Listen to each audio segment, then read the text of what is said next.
Unacademy. Let's crack it. नमस्कार साथियों, Laxmikant book series के इस लेक्चर में आप सभी का स्वागत है। हम भारतीय राज्य व्यवस्था के मौलिक अधिकारों की चर्चा कर रहे थे। अनुच्छेद 21 तक हम मौलिक अधिकार पढ़ चुके हैं। स्वतंत्रता और समानता के अधिकारों को हमने बहुत गहराई से अपने पिछले लेक्चर्स में देख लिया है। आज नई बात शुरू करेंगे। आज अनुच्छेद 23 से हम अपनी बात शुरू करेंगे। शोषण के विरुद्ध अधिकारों को पढ़ेंगे कि शोषण के विरुद्ध अधिकारों में कौन कौन सी चीजें आती हैं और कैसे हम इन्हें समझ सकते हैं। आम जनमानस के लिए इनके क्या प्रयोग हैं, न्यायालय में इनकी क्या स्थिति है और कौन कौन सी चीजें हैं जिनके खिलाफ हमें शोषण से बचाने को संविधान ने गारंटी दी है। तो सबसे पहला तो जो ऊपरी तौर पर संविधान में आपको दिख जाएगा वो मानव दुर्व्यवहार, बेगार यानी कि बलात्सर्म जिसे कहते हैं, उसके खिलाफ कानून बनाए जाएंगे और नागरिक और गैर नागरिक दोनों के लिए उपलब्ध ये कानून रहेंगे। आपसे बलात्सर्म नहीं करवा सकते, आपसे जबरदस्ती कोई काम नहीं करा सकते, आपसे अगर कार्य कराया है तो उसके लिए आपको पे करना होगा, पैसा देना होगा। इसके अलावा मानवीय दुर्व्यवहार आपसे नहीं हो सकता। अगर कोई आपकी जाति के आधार पर, आपके रंग के आधार पर, आपके जन्म स्थान के आधार पर, आपकी अपीयरेंस के आधार पर अगर कोई दुर्व्यवहार करता है तो वो मान्य नहीं होगा। इसके अलावा शोषण कई स्तरों पर हो सकता है। पहला तो मानव दुर्व्यवहार के स्तर पर हो सकता है। इसमें जैसे पुरुष और महिला अगर आप हैं, तो आप अगर कोई वस्तु खरीद रहे हैं तो आप अगर पुरुष हैं तो भी और महिलाएं तो भी, उस स्थिति पर, खरीदने की स्थिति में आपसे शोषण नहीं किया जाएगा, दुर्व्यवहार नहीं किया जाएगा कि पुरुष के लिए अलग है और महिला के लिए अलग है। फिर महिलाओं और बच्चों से अनैतिक दुर्व्यवहार नहीं होगा। वेश्यावृत्ति पर रोक जो है वो इसी आर्टिकल के अंतर्गत लगाई गई है। वेश्यावृत्ति अपराध है भारत में। उसके अलावा देवदासी प्रथा है और दास प्रथा पर रोक लगाई गई है। ये देवदासी क्या है? देवदासी प्रथा वो प्रथा है जिनमें अक्सर ऐसा कहा जाता था, हालांकि बाद में इस व्यवस्था में कुरीतियां आ गई, लेकिन ये वो स्त्रियां होती थी जो मंदिरों में रह करके देवों की दासी के स्वरूप अपने आप को समर्पित कर देती थी और भक्ति और पूजा का ये एक तरीका होता था। लेकिन बाद में इसमें कुरीतियां आ गई थी बहुत ज्यादा, तो इसमें कई बार शोषण की व्यवस्था भी देखने को मिली। एक संस्थागत शोषण कई बार ऐसा माना गया, ऐसा देखा गया कई इंस्टेंसेस पर कि होता है। फिर दास प्रथा को बैन इसी के अंतर्गत किया गया, अनुच्छेद 23 में ही, कि आप दास नहीं रख सकते, दासों का ट्रेड नहीं कर सकते, किसी व्यक्ति को जबरदस्ती किडनैप नहीं कर सकते, अपने पास नहीं रख सकते। तो संसद ने इसके लिए अनैतिक दुर्व्यवहार निवारण अधिनियम 1956 बनाया। अनैतिक दुर्व्यापार में दासियां शामिल हैं, दास शामिल हैं, देवदासी शामिल हैं और बच्चों की खरीद फरोख्त, या जिसे आप कहें आजकल, जिसे हम ह्यूमन ट्रैफिकिंग कहते हैं, ह्यूमन ट्रैफिकिंग इसी का एक स्वरूप है। बच्चों की खरीद फरोख्त होती है, महिलाओं की खरीद फरोख्त होती है, तो उससे ये अनुच्छेद हमें बाहर निकालता है। फिर है बेगार नहीं करा सकते का क्या अर्थ होता है कि आप कोई कार्य करते हैं उसके लिए आपको पारिश्रमिक मिलना चाहिए, पैसा आपको मिलना चाहिए। अगर आपको कोई पैसा नहीं दे रहा है तो इसका मतलब वो आपसे बेगार करा रहा है, आपसे ऐसा कार्य करा रहा है जो कि किसी दास से करवाया जाता है। तो आप किसी के दास नहीं है, इसका सीधा सीधा मतलब ये हो कि बेगार भी आप नहीं कर सकते।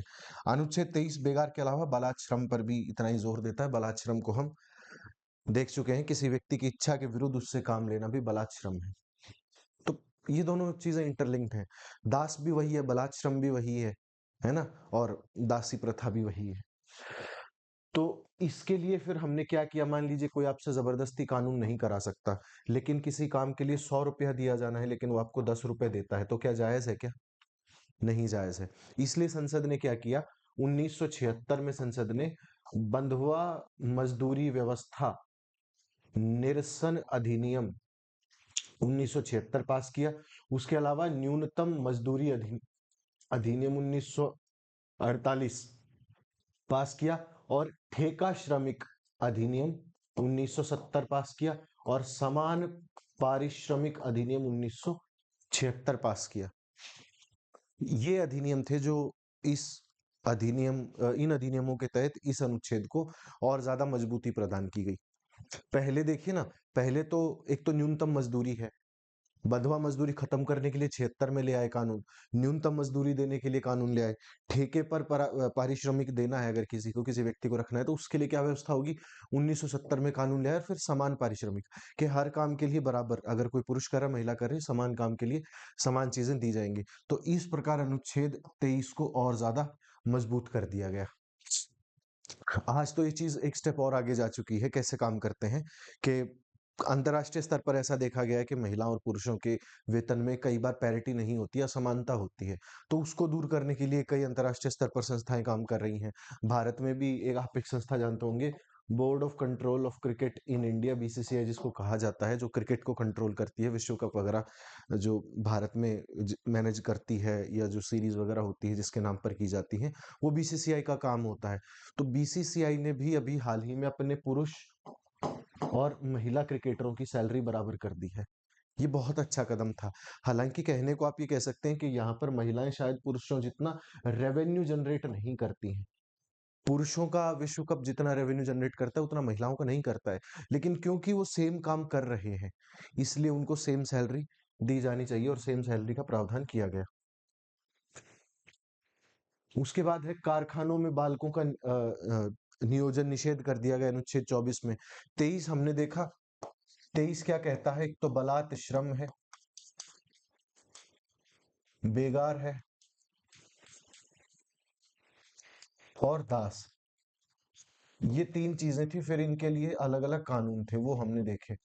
अब अनुच्छेद 24 है, वो क्या कहता है? किसी फैक्ट्री, खान या अन्य परिसंकट गतिविधियों के निर्माण में अथवा रेलवे में 14 साल से कम उम्र के बच्चों का नियोजन प्रतिषेध है। आप काम ही नहीं करवा सकते उन बच्चों से, चाहे कोई भी मजबूरी हो, कुछ भी हो, कारखानों, खदानों। अभी जैसे एक मामला हुआ उत्तरकाशी में।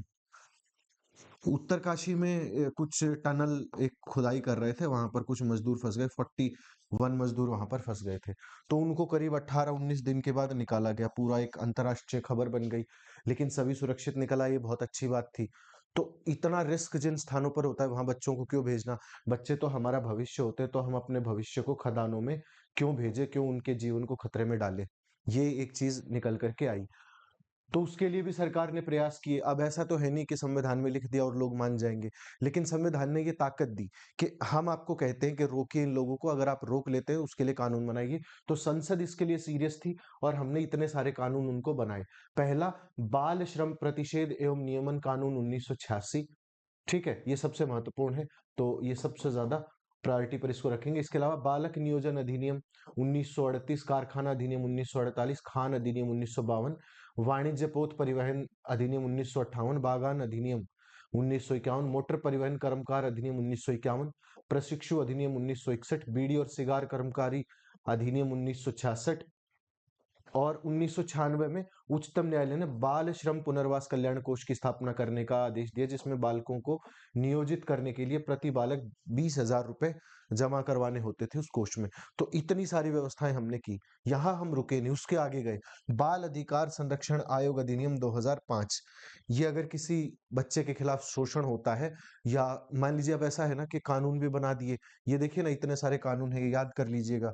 तो इतने सारे कानून बना दिए, संविधान में लिख दिया, उसके बाद भी कई लोग होते हैं कि बच्चों को काम पे लगाए रखते हैं, कारखानों में भेजते हैं, अपनी चाय की दुकान पे रखते हैं या किसी और दुकान पे रख लिया। तो वो तो मानेंगे नहीं।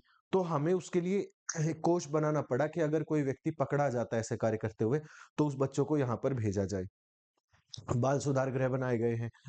क्योंकि कई बार बच्चे ऐसे कार्यों में, नियोजन में जब आते हैं ना, तो वो जल्दी से अलग-अलग व्यसनों की चपेट में आ जाते हैं। व्यसन उनको फिर जैसे-जैसे बड़े हो रहे हैं, किशोरावस्था है, तो अपराध की तरफ वो आकर्षित हो सकते हैं। अपराध करेंगे, अगर अपराध हो जाता है उनसे बाल्यकाल में या किशोरावस्था में, तो उसके लिए जुवेनाइल जस्टिस बोर्ड्स हमने बना रखे हैं कि उनको सुधारा जाए, क्योंकि गलती उनकी नहीं है। वो जिस पड़ाव में है, वो पड़ाव उनके लिए खतरनाक साबित हुआ है।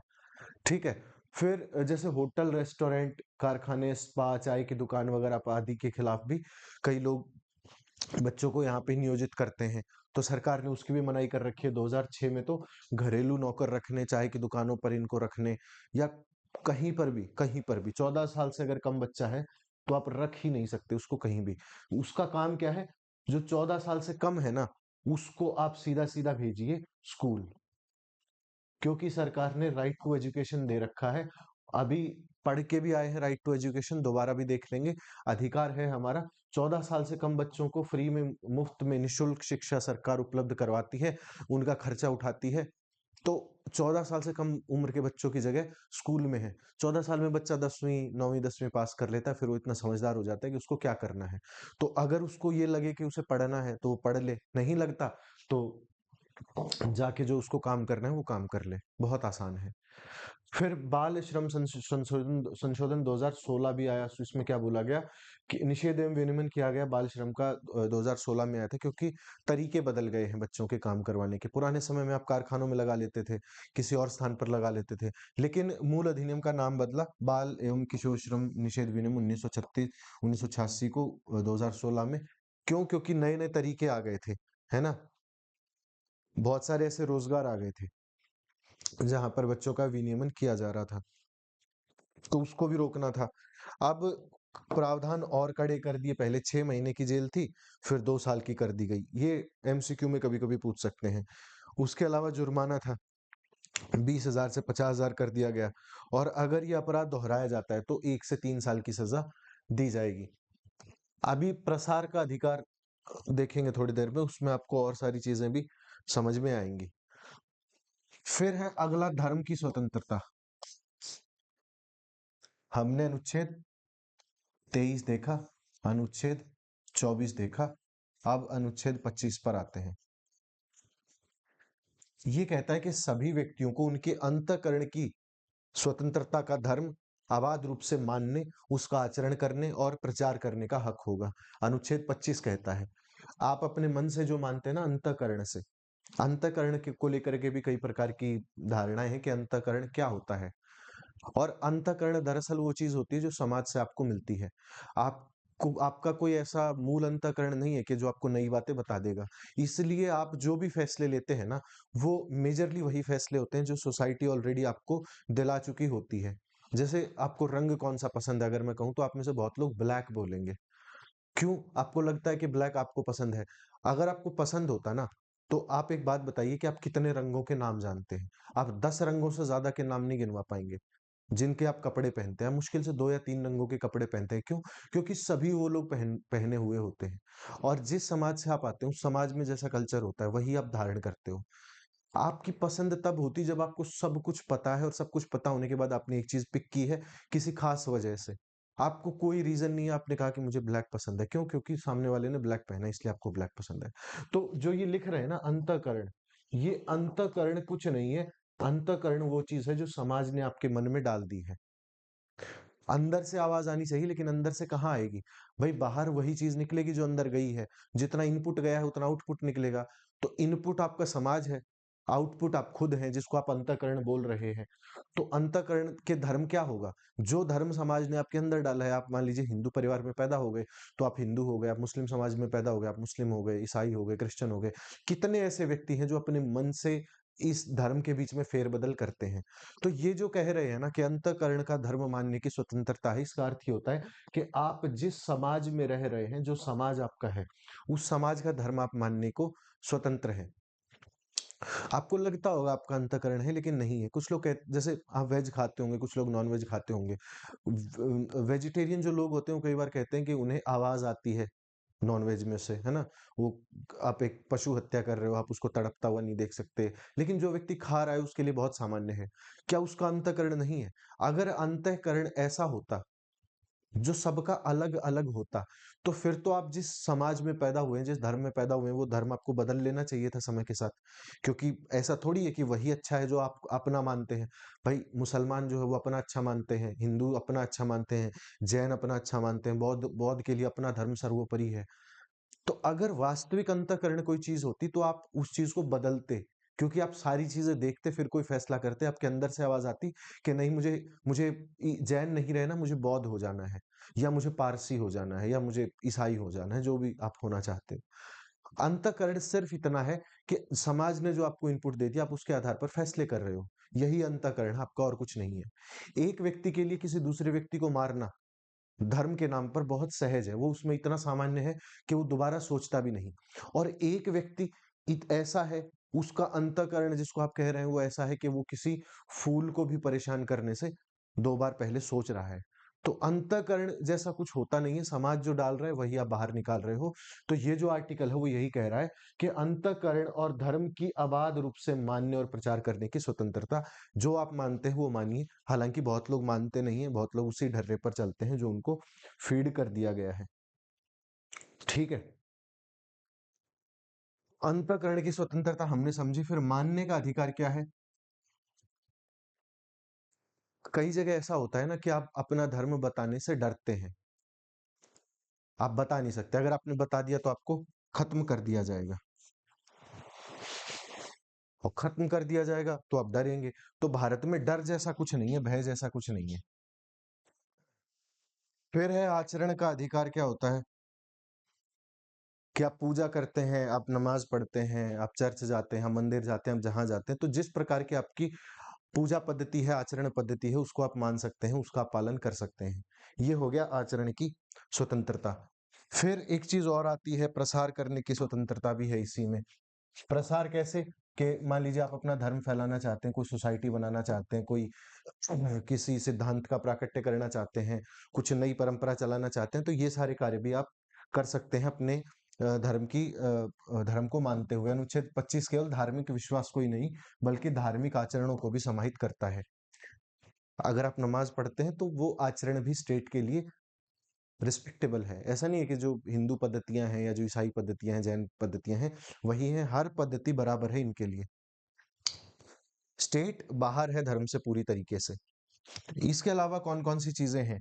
सार्वजनिक व्यवस्था, नैतिकता, स्वास्थ्य, मूल अधिकार से संबंधित कुछ प्रावधान इन्होंने और दिए हैं। तो पहला है धार्मिक आचरण के संबंध में किसी आर्थिक, वित्तीय, राजनीतिक या लौकिक क्रियाकलाप का विनियमन या निर्बंधन करना।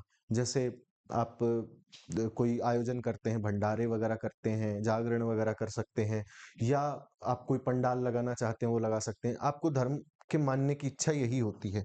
फिर सामाजिक कल्याण या सुधार के लिए कोई ट्रस्ट बनाना चाहते हैं तो ट्रस्ट बना सकते हैं। और आप जानते हैं कि ट्रस्ट्स में जो पैसा आता है वो टैक्स फ्री होता है। उसका एक कारण ये भी होता है कि धर्म मानने की स्वतंत्रता है, और उसमें जो पैसा आ रहा है वो स्टेट का पैसा नहीं है, तो स्टेट उसे यूज नहीं करेगा, उसमें से टैक्स नहीं लेगा। फिर है, दो व्याख्याएं भी की गई है। पहला है कृपाण धारण करना, और दूसरा सिख धर्म। जैसे ये जो है कि सिख धर्म में कृपाण कई लोग रखते हैं, तो वो उसका अंग है। और दूसरा, हिंदुओं में सिख, जैन और बौद्ध सम्मिलित हैं, यानी कि तीनों हिंदू धर्म में ही आ गए हैं, जैन, बौद्ध और सिख, क्योंकि उसी के ब्रांचेस हैं, वहीं से निकले हैं, तो उसी के अंतर्गत रखा गया। धार्मिक कार्यों के प्रबंध की स्वतंत्रता। प्रबंध क्या होगा? मान लीजिए कोई संस्था बना ली आपने, या कोई अपने धर्म विषय कार्य का प्रबंध करने के लिए कोई अधिकार प्राप्त करना चाहते हैं, या स्थावर संपत्ति बना ली, मठ वगैरह बना लिए। फिर प्रशासन करने का अधिकार भी आपको ही है। मान लीजिए आप धर्म में कोई मेला लगवाते हैं हर साल कहीं पे, और वहां पर आपने ट्रस्ट बना लिया, तो आप बना सकते हैं, आप उसका विनियमन कर सकते हैं। सरकार उसमें बीच में नहीं आएगी, ये नहीं कहेगी कि इसे कैसे चलाना है, वो हम आपको बताएंगे। ठीक है, फिर देखिए फिर क्या कह रहा है। अनुच्छेद 26 क्या कहता है? सामूहिक धार्मिक रूप से अधिकारों की रक्षा करता है। अनुच्छेद 25 और 26 जो है वो सार्वजनिक व्यवस्था, नैतिकता, स्वास्थ्य संबंधी जो चीजें हैं उनकी देखरेख करते हैं। फिर संप्रदाय क्या होता है? अभी कहा ना कि आपको अपने संप्रदाय की जो इच्छा होती है वो मानने का अधिकार दिया गया है। तो संप्रदाय क्या होता है वो समझिए। जिनका एक ही विश्वास तंत्र हो और आत्मिक तुष्टि के अनुकूल एक ही कार्य वो करते हो। फिर इनका एक सामान्य संगठन होना चाहिए, नॉर्मल एक कंडीशनिंग होनी चाहिए। फिर इनका एक विशिष्ट नाम होना चाहिए। ठीक है, उसके अलावा रामकृष्ण मिशन है, आनंद मार्ग है, इस प्रकार के कुछ मिशन होते हैं जो देखे जाते हैं। फिर धर्म की अभिवृत्ति के लिए करों के संदाय से स्वतंत्रता है। भाई मतलब अगर आप धर्म पालना चाहते हैं ना, तो जरूरी नहीं है कि आपको कोई उसमें से कर देना होगा। कर के लिए आपको आजादी दी गई है आपके धर्म से, कोई कर आपसे नहीं लिया जाएगा। तो अनुच्छेद 28 चार प्रकार की शैक्षिक संस्थाओं की भी आपको अनुमति देता है, वो देखते हैं कौन सी है। फिर है धर्म की अभिवृत्ति के लिए करों के संदाय की स्वतंत्रता, ये हमने देख लिया, अनुच्छेद 27 में है। उसके अलावा धार्मिक शिक्षा में उपस्थित होने की स्वतंत्रता। आज आप देखते होंगे कि लाखों लाख लोग पंडाल में बैठे रहते हैं या पूजा पाठ कीर्तन भजन करते रहते हैं, तो वो आजादी कहाँ से आती है उनको? वो मिलती है आपको उस अनुच्छेद 28 के अंतर्गत निधि से पूर्णतः पोषित जो राज्य की निधि से वहां से आपको मिलती है। ठीक है। अभी एक चीज है, ये जो कह रहे हैं कि अनुच्छेद 28 में 4 प्रकार की शैक्षणिक संस्थाओं में विभेद करता है। पहला तो जिनका पूरी तरीके से राज्य यानी कि भाई सरकारी पोषित होती है, सरकार जिनको पैसा देती है। दूसरा ऐसे संस्थान है जिनको प्रशासन पैसा देता है, राज्य का प्रशासन। जैसे मान लो, अब इसको ऐसे समझ लो ना, एक तो राज्य है भाई, मैंने आपको एक तो राज्य समझाया है। राज्य अगर आप नहीं समझे हो ना, तो अभी मैं आपको दोबारा नहीं बताने वाला। राज्य के 4 अंग होते हैं, उसको राष्ट्र राज्य के तरह तरीके से आप देखिए। और दूसरा एक स्टेट होता है जो राज्य के अंदर होता है। तो पहला तो राज्य द्वारा पोषित और दूसरा इस राज्य द्वारा पोषित, ये आपको ऐसे समझना है। फिर कोई ऐसे संस्थान है जो वित्त सहायता प्राप्त कर सकते हैं भाई, या तो धर्म के नजरिए से या अपने स्टेट से पोषित हो सकते हैं। ठीक है। फिर है अनुच्छेद 29, क्या करता है? अल्पसंख्यकों के हितों की रक्षा करता है। भारत में जितने भी अल्पसंख्यक हैं, बहुत सदियों से, सालों से सताए गए, उन पर तशद्दुद किया गया। संविधान आने के बाद उनको लगा कि इस देश से उन्हें कुछ मिलेगा, बहुत सालों तक नहीं मिला, एलियनेशन में रहे, लेकिन धीरे धीरे संविधान ने काम किया और वो मिलना शुरू हुआ।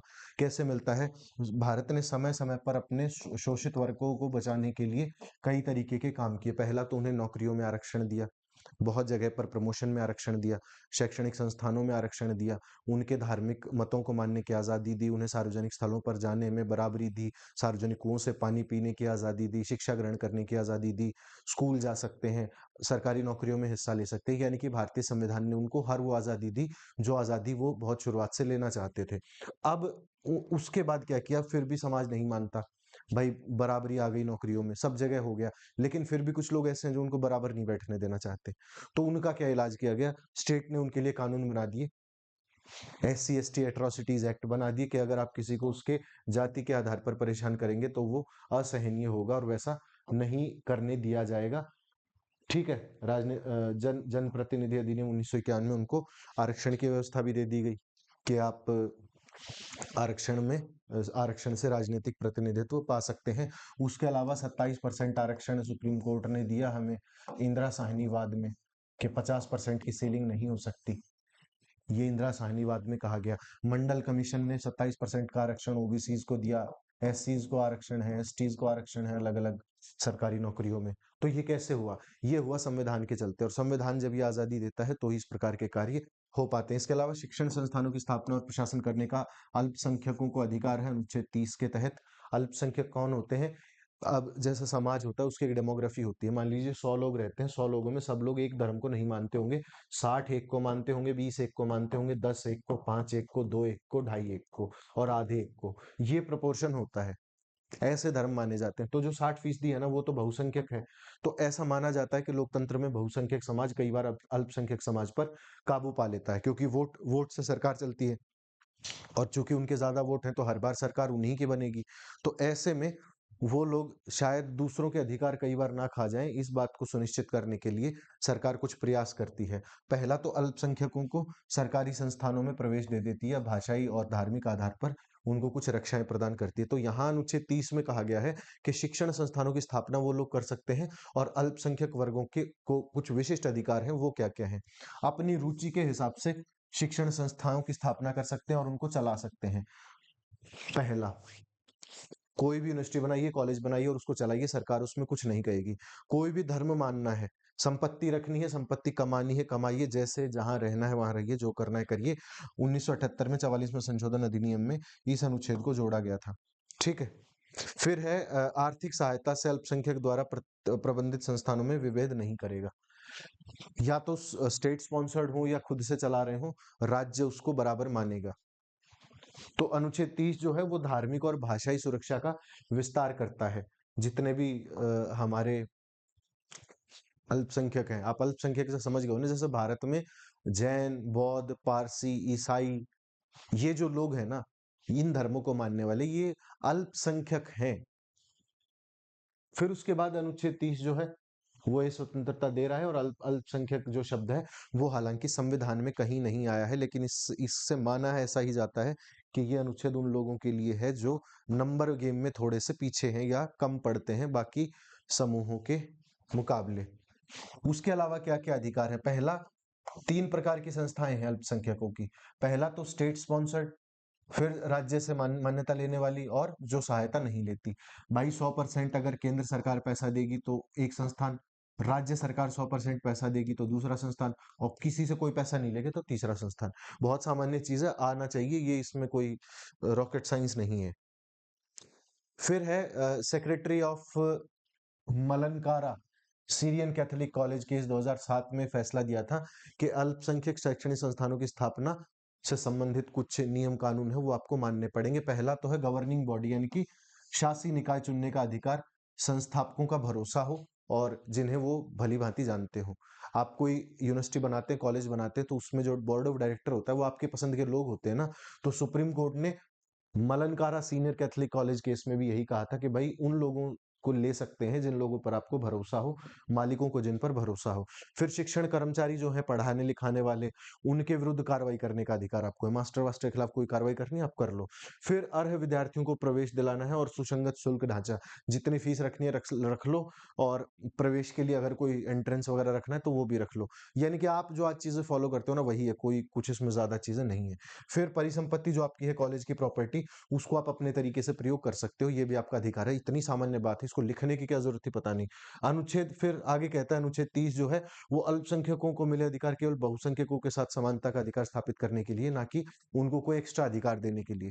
कि भाई ये जो काम कर रहे हैं ना, ये लोगों को बराबर लाने के लिए कर रहे हैं, ना कि आपको रिवर्स डिस्क्रिमिनेशन के लिए। ऐसा नहीं है कि आपने, मान लीजिए दलितों के खिलाफ ये बात बोलते हैं कि दलितों को बहुत दबाया गया, कुचला गया, सताया गया, पता नहीं जो शीशा भरा गया और आंखें फोड़ी गई, जो भी किया गया हो ये, लेकिन अब जो उनको हासिल है, अब जो उनको अधिकार दिए जा रहे हैं, अगर कोई ये कहना चाहे कि वो रिवर्स डिस्क्रिमिनेशन है, कि भाई दलितों के साथ ऐसा किया गया इसलिए आज सवर्ण समाज के खिलाफ दलित ऐसा कर रहे हैं संविधान में लिखवा के, तो वो गलत होगा। कोई किसी के खिलाफ कुछ नहीं कर रहा है, ये सिर्फ उनको बराबर लाने के तरीके हैं। जिस दिन वो बराबर आ जाएंगे, उनको आवश्यकता नहीं होगी, वो आपके अधिकार नहीं लेंगे। अगर आपको लग रहा है कि वो आपके अधिकार ले रहे हैं तो ठीक है। तो ये चीजें हैं। फिर उसके बाद है संवैधानिक उपचारों का अधिकार, अनुच्छेद 32। तो डॉक्टर बी आर अम्बेडकर ने अनुच्छेद 32 के लिए कहा था कि अनुच्छेद जिसके बिना संविधान अर्थविहीन है, यह संविधान की आत्मा और हृदय है। ये कोट याद रख लेना, कई बार पूछ लेते हैं। तो आत्मा और हृदय जो भी है, क्या आत्मा होती है संविधान की, क्या हृदय होता है, ये सिर्फ मेटाफोरिकल बातें हैं। आप इनको मतलब उस तरीके से ही लेना कि सच में और आत्मा हृदय नहीं है। आत्मा क्या होती है? आत्मा होती है कॉन्शियसनेस, कि आपको किस तरफ जाना है, आपको क्या प्राप्त करना है, आपको क्या आप किस लिए हो यहाँ पे। तो जो चीज आपको कॉन्शियस रखती है, और दूसरा हृदय, जो लगातार आपको गतिमान रखता है, जो आपको चलाए रखता है, जो आपको स्पीड देता है। तो कॉन्शियसनेस और स्पीड, आप इसको ऐसे समझे, आत्मा और हृदय ये सब छोड़ दीजिए, आत्मा और हृदय कुछ नहीं होता है, ठीक है। ये बोलने को बोल दिया गया, प्रतीकात्मक है, उसको ऐसे ही समझे कि एक चीज आपको गति देती है और दूसरा आपको कॉन्शियस रखती है कि आपके उद्देश्य क्या है और आप अभी कैसे चलोगे, ये चीजें हैं। तो इसमें 4 प्रावधान है बेसिकली, कि आपको अगर आपके मूल अधिकारों का हनन हो रहा है तो आप कोर्ट जा सकते हैं। कोर्ट जाने के बाद आपको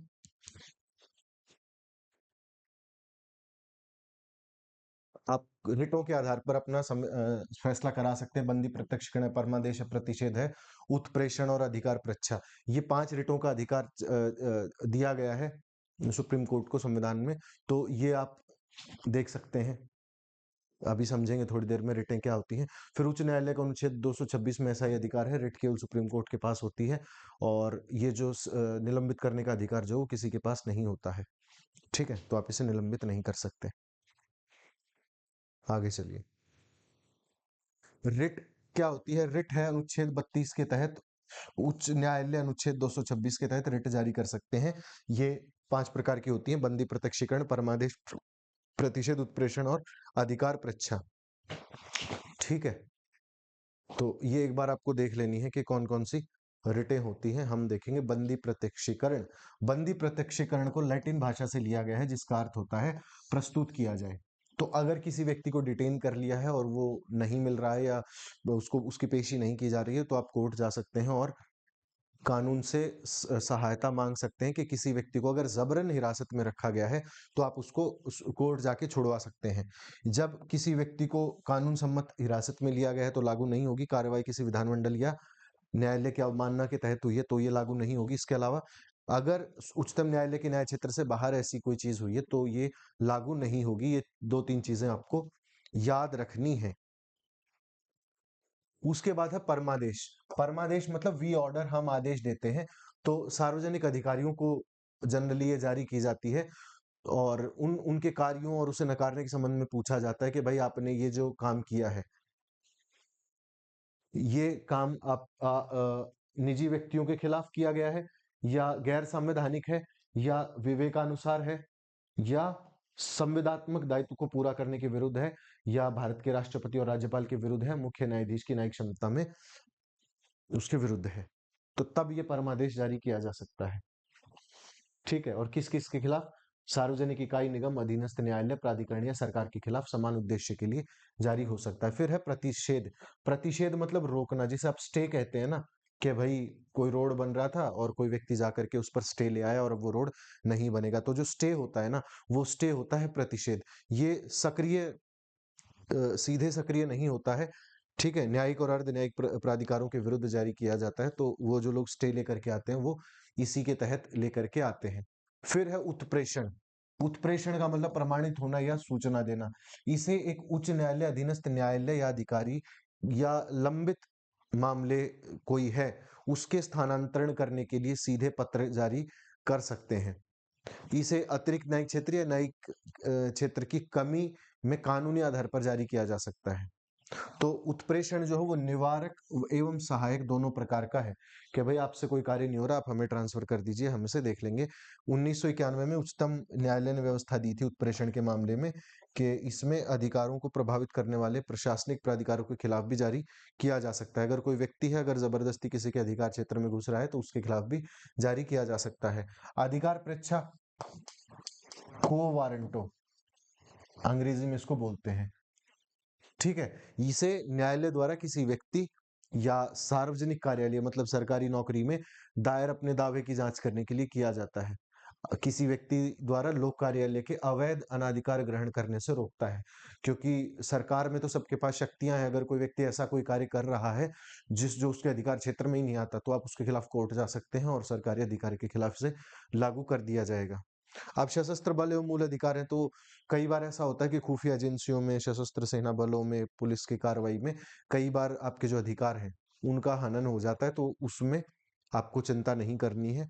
वो कोर्ट्स उसे अलाउ करते हैं, भारत का संविधान उसे अलाउ करता है। जैसे संसद ने सैन्य अधिनियम 1950, नौसेना अधिनियम 1950, वायुसेना अधिनियम 1950, पुलिस बल अधिकार एवं निषेध 1966, सीमा सुरक्षा बल अधिनियम, ये सब बना रखे हैं पहले से ही। तो जो भी व्यक्ति सैन्य बलों के सदस्य हैं, वो चाहे चपरासी हो चाहे अधिकारी हो, कोई भी हो, उनको कुछ अधिकार उनसे ले लिए गए हैं। जैसे आप देखते होंगे कि कई बार फोन वो नहीं रख सकते या घूम नहीं सकते, ड्रेस नहीं पहन सकते, कुछ कुछ जो भी उनकी सेवा के अंदर उनसे जो करने को बोला जाएगा उनको करना होगा। इसका मतलब यही है बस।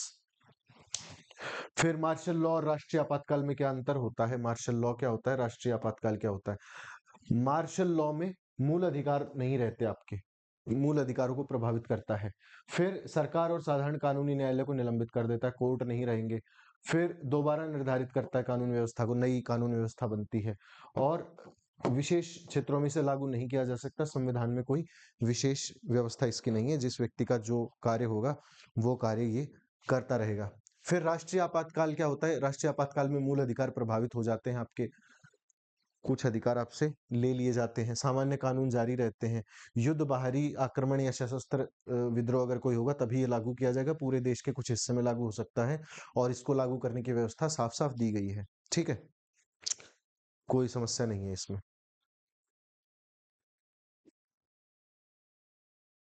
फिर मार्शल लॉ के अंतर्गत कौन कौन से मूल अधिकार प्रभावित होते हैं? तो मार्शल लॉ क्या होता है भाई? जब फौजी शासन आपकी जगह ले लेता है ना सरकार की, वो मार्शल लॉ होता है। जैसे पाकिस्तान में कई बार मार्शल लॉ लगा, तो उसमें पूछ रहे हैं कि आपके कौन कौन से मूल अधिकार के साथ आपको कॉम्प्रोमाइज करना पड़ेगा। तो कॉम्प्रोमाइज क्या? जब किसी व्यक्ति ने जबरदस्ती सत्ता ले ही ली, जब वो आपका रिप्रेजेंटेटिव है ही नहीं, भाई फौजी ने अगर कभी सत्ता ले ली ना, तो वो आपका रिप्रेजेंटेटिव थोड़ी, आपने उसको चुन के भेजा थोड़ी है। तो वो आपकी क्यों ज़िम्मेदारी लेगा और क्यों वो आपके कुछ अधिकार आपको देगा?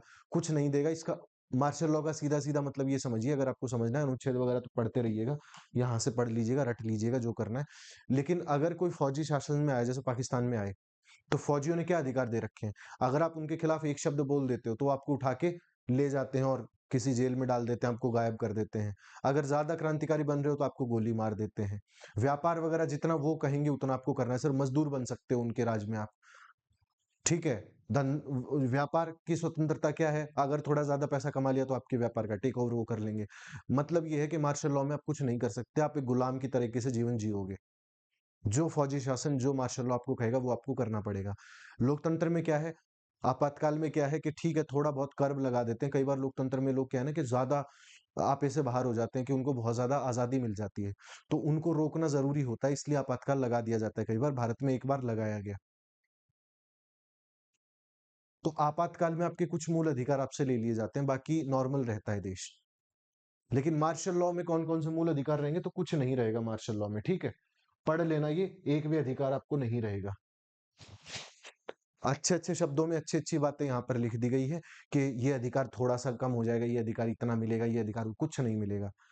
ठीक है? इतना-उतना कुछ नहीं होता। मार्शल लॉ में जो व्यक्ति आपके लिए ज़िम्मेदार नहीं है, जिसको आपने चुन के नहीं भेजा, आपके प्रति उसकी कोई ज़िम्मेदारी नहीं है। अगर समझना हो तो पाकिस्तान का हाल देख लें। आज जिस हालत में वो देश है, उनके फौजियों की वजह से है। क्योंकि वहाँ मार्शल लॉ लागू हो गया, वहाँ पे जो कमांडर्स थे, उनको लगा कि वो शासन कर सकते हैं और वो शासन करने लगे और आज उनकी क्या हालत है, वो आप देख ही रहे हैं। ठीक है? फिर अंत में आप ये समझिए, कुछ अपवाद हैं। पहला तो संपदाओं आदि के अर्जन के लिए उपबंध करने वाली कुछ विधियां हैं कि भाई आप कैसे-कैसे धन अर्जित नहीं कर सकते हो, उसके खिलाफ कुछ है। फिर निदेशक तत्वों पर ये हम आगे देख ही लेंगे, है ना? ये सारी चीजें देख ही लेंगे। तो मूल अधिकारों की आलोचना बाद में देखेंगे धीरे-धीरे, जब संविधान के साथ आता। एक चीज का ना मल्टीप्लिकेशन, ड्यूअलेशन नहीं होना चाहिए कि एक चीज 4-5 बार पढ़ रहे हैं, कोई अर्थ नहीं उस चीज का। तो मूल अधिकारों की आलोचना है। पहला तो व्यापक सीमाएं हैं इनमें, कि भाई आपने इन पर बहुत ज़्यादा प्रतिबंध लगा दिए। तो जो लोग ये कहना चाहते हैं कि ये कानून एब्सोल्यूट होने चाहिए या निरपेक्ष होने चाहिए, वो तो गलत है। भाई हर हर कानून जो मिलेगा राज्य आपको देगा, उस पर कुछ सीमा तो लगेगी और वही सीमा लगाई गई है, तो ये आलोचना नहीं है। फिर दूसरा क्या है? कोई सामाजिक एवं आर्थिक अधिकार नहीं है। मतलब सरकार ने आपको बोलने की आज़ादी दे दी, व्यापार की दे दी, सारी आज़ादियाँ दे दी, आर्थिक आज़ादी नहीं दी। कि अगर कोई व्यक्ति पैदा, जैसे मुझे जैसे बोलने की आज़ादी है ना, वैसे मुझे कमाने की भी आज़ादी दे देते। जैसे यूनिवर्सल बेसिक इनकम ले आते, कि मुझे पैदा होते ही मरने तक इतना-इतना पैसा हर महीने मिलेगा ताकि मैं अपना जीवन जी सकूँ। तो वो होती है आज़ादी। तो सच्ची आज़ादी तो आर्थिक आज़ादी है, तभी मैं मानूँगा या कोई भी व्यक्ति मानेगा कि भाई आप आज़ादी आपको बोलने की है, लेकिन जो लोग मीडिया में आजकल काम कर रहे हैं, कितना बोल पाते हैं? क्यों? क्योंकि उनका रोज़गार उससे जुड़ा हुआ है, आर्थिक आज़ादी उससे जुड़ी हुई है। अगर भारत में आर्थिक आज़ादी लागू हो जाए, हर व्यक्ति को कुछ इनकम हर महीने की निश्चित हो जाए, तब असली बोलने का अधिकार, असली व्यापार करने का अधिकार आपको देखने को मिलेगा। कुछ लोग सिर्फ़ अपनी नौकरी बचाने के लिए कुछ बातें नहीं बोलते हैं, तो आपको वो आज़ादी है नहीं, उस बात से कोई अर्थ नहीं है, क्योंकि आपने अपनी आर्थिक आज़ादी के लिए अपनी वाक एवं अभिव्यक्ति की स्वतंत्रता को गिरवी रख दिया है किसी संस्थान के पास। फिर कुछ है स्पष्ट नहीं लिखा गया है, जैसे लोक व्यवस्था है, अल्पसंख्यक है, उचित प्रतिबंध है, सार्वजनिक हित है, व्याख्यायित नहीं किया है किसी भी चीज़ को। तो ठीक है, नहीं किया है तो वो उच्चतम न्यायालय ने, सुप्रीम कोर्ट ने समय-समय पर उसकी व्याख्या कर ही दी है, चिंता करने की आवश्यकता नहीं है। फिर स्थायित्व का अभाव है, 1978 में जैसे कुछ संशोधनों को समाप्त कर दिया गया, तो संभावना है कि भाई आगे चलकर कोई संशोधन के ज़रिए हमारे और भी अधिकार समाप्त हो जाएँ। ऐसा होगा, नहीं होगा वो तो बाद की बात है, लेकिन हो सकता है ऐसा। तो ये भी मूल अधिकारों की एक आलोचना है।